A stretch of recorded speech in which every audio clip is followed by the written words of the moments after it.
来看这高雄的国家体育场，最近有五月天，还有外国团体 BLACKPINK， 还有 Coldplay 来这办演唱会，吸引上万的歌迷来到高雄。不过，就机关发现讲，这市政府唔那无甲因收租金，连门票也拢无抽，甚至这造成这跑道一寡设施拢歹去情形。机关也伫咧烦恼讲，这维修的费用会愈开愈济。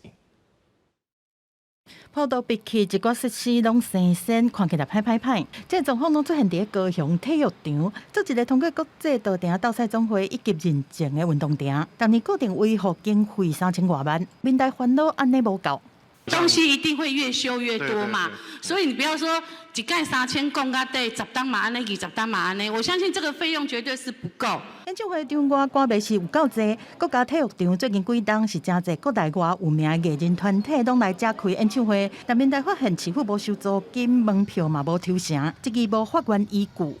我们对于这些天团通通都是免场租，也对于门票免抽成。所以呢，比如说 Coldplay 来到高雄开场，一口气就让高雄的世运主场馆少了1500万元的收入。面对这个文化局回应讲，跑道伫2015年的时阵捌因应全运会全面去换过，大概6000万，后壁是改当年局部去补。之后也会针对这个机电哦，那